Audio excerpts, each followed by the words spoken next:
L'intrépide soldat de plomb. Il y avait une fois 25 soldats de plomb, tous frères, car ils étaient nés d'une vieille cuillère de plomb. L'arme au bras, l'œil fixe, l'uniforme rouge et bleu, quelle fière mine ils avaient tous.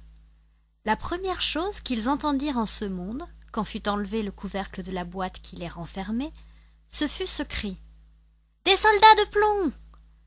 que poussait un petit garçon en battant des mains. On les lui avait donnés en cadeau pour sa fête et il s'amusait à les ranger sur la table. Tous les soldats se ressemblaient parfaitement, à l'exception d'un seul, qui n'avait qu'une jambe. On l'avait jeté dans le moule le dernier, et il ne restait pas assez de plomb.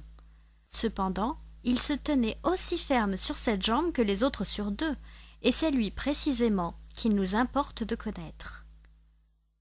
Sur la table où étaient rangés nos soldats, il se trouvait beaucoup d'autres joujoux, mais ce qu'il y avait de plus curieux, c'était un charmant château de papier. À travers les petites fenêtres, on pouvait voir jusque dans les salons. Au dehors, se dressaient de petits arbres autour d'un petit miroir imitant un petit lac. Des cygnes en cire y nageaient et s'y reflétaient. Tout cela était bien gentil. Mais ce qu'il y avait de bien plus gentil encore, c'était une petite demoiselle debout à la porte ouverte du château. Elle aussi était de papier, mais elle portait un jupon de linon transparent et très léger, et au-dessus de l'épaule, en guise d'écharpe, un petit ruban bleu étroit, au milieu duquel étincelait une paillette aussi grande que sa figure. La petite demoiselle tenait ses deux bras étendus, car c'était une danseuse, et elle levait une jambe si haut dans l'air que le petit soldat de plomb ne put la découvrir et s'imagina que la demoiselle n'avait comme lui qu'une jambe. « Voilà une femme qui me conviendrait, pensa-t-il. Mais elle est trop grande dame. Elle habite un château, moi une boîte, en compagnie de 24 camarades, et je n'y trouverai pas même une place pour elle. Cependant, il faut que je fasse sa connaissance. » Et, ce disant, il s'étendit derrière une tabatière. Là, il pouvait à son aise regarder l'élégante petite dame qui toujours se tenait sur une jambe, sans perdre l'équilibre. Le soir, tous les autres soldats furent remis dans leurs boîtes et les gens de la maison allèrent se coucher. Aussitôt, les joujoux commencèrent à s'amuser tout seuls. D'abord, ils jouèrent à colin-maillard, puis ils se firent la guerre, enfin ils donnèrent un bal. Les soldats de plomb s'agitaient dans leurs boîtes, car ils auraient bien voulu en être. Mais comment soulever le couvercle?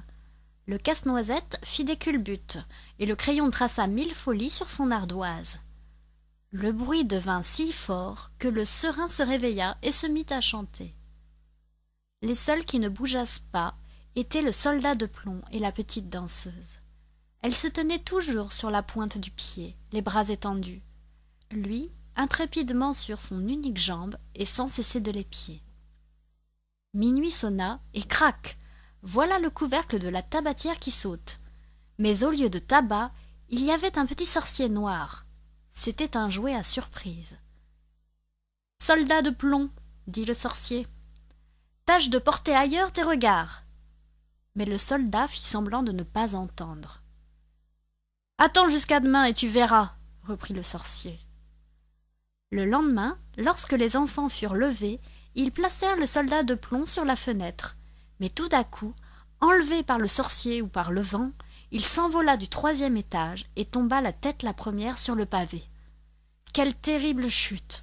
Il se trouva la jambe en l'air, tout son corps portant sur son shako et la baïonnette enfoncée entre deux pavés. La servante et le petit garçon descendirent pour le chercher, mais ils faillirent l'écraser sans le voir. Si le soldat eût crié « Prenez garde !» il l'aurait bien trouvé, mais il jugea que ce serait déshonorer l'uniforme. La pluie commença à tomber, les gouttes se suivirent bientôt sans intervalle. Ce fut alors un vrai déluge. Après l'orage, 2 gamins vinrent à passer. « Ohé !» dit l'un. « Par ici ! Voilà un soldat de plomb. Faisons-le naviguer. » Ils construisirent un bateau avec un vieux journal, mirent dedans le soldat de plomb et lui firent descendre le ruisseau. Les 2 gamins couraient à côté et battaient des mains. Quel flot, grand Dieu! Dans ce ruisseau, que le courant y était fort! Mais aussi il avait plu à verse. Le bateau de papier était étrangement ballotté. Mais malgré tout ce fracas, le soldat de plomb restait impassible, le regard fixe et l'arme au bras. Tout à coup, le bateau fut poussé dans un petit canal où il faisait aussi noir que dans la boîte aux soldats. « Où vais-je maintenant ?» pensa-t-il.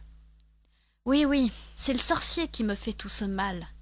Cependant, si la petite demoiselle était dans le bateau avec moi, l'obscurité fût-elle 2 fois plus profonde, cela ne me ferait rien. » Bientôt, un gros radeau se présenta. C'était un habitant du canal.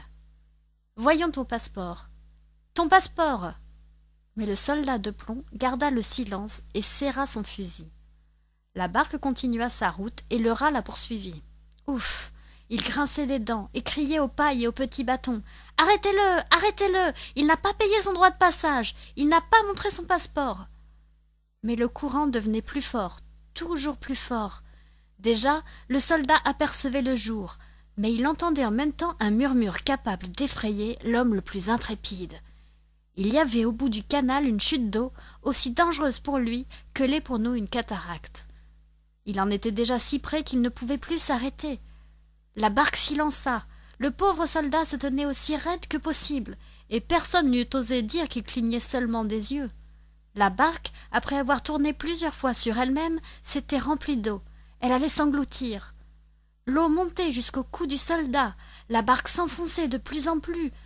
Le papier se déplia et l'eau se referma tout à coup sur la tête de notre homme. Alors, il pensa à la gentille petite danseuse qu'il ne reverrait jamais, et crut entendre une voix qui chantait. « Soldat, le péril est grand, voici la mort qui t'attend. » Le papier se déchira et le soldat passa au travers. Au même instant, il fut dévoré par un grand poisson. C'est alors qu'il faisait noir pour le malheureux. C'était pis encore que dans le canal. Et puis, comme il y était serré, mais toujours intrépide, le soldat de plomb s'étendit de tout son long, l'arme au bras. Le poisson s'agitait en tous sens et faisait d'affreux mouvements. Enfin, il s'arrêta, et un éclair parut le transpercer. Le jour se laissa voir, et quelqu'un s'écria « Un soldat de plomb !» Le poisson avait été pris, exposé au marché, vendu, porté dans la cuisine, et la cuisinière l'avait ouvert avec un grand couteau. Elle prit avec 2 doigts le soldat de plomb par le milieu du corps et l'apporta dans la chambre où tout le monde voulut contempler cet homme remarquable qui avait voyagé dans le ventre d'un poisson. Cependant, le soldat n'en était pas fier. On le plaça sur la table. Et là, comme il arrive parfois des choses bizarres dans le monde, il se trouva dans la même chambre d'où il était tombé par la fenêtre. Il reconnut les enfants et les jouets qui étaient sur la table, le charmant château, avec la gentille petite danseuse. Elle tenait toujours une jambe en l'air. Elle aussi était intrépide. Le soldat de plomb fut tellement touché qu'il aurait voulu pleurer du plomb. Mais cela n'était pas convenable. Il la regarda. Elle le regarda aussi. Mais ils ne se dirent pas un mot. Tout à coup, un petit garçon le prit et le jeta au feu sans la moindre raison. C'était sans doute le sorcier de la tabatière qui en était la cause. Le soldat de plomb était là debout, éclairé d'une vive lumière, éprouvant une chaleur horrible. Toutes ses couleurs avaient disparu. Personne ne pouvait dire si c'était les suites du voyage ou le chagrin.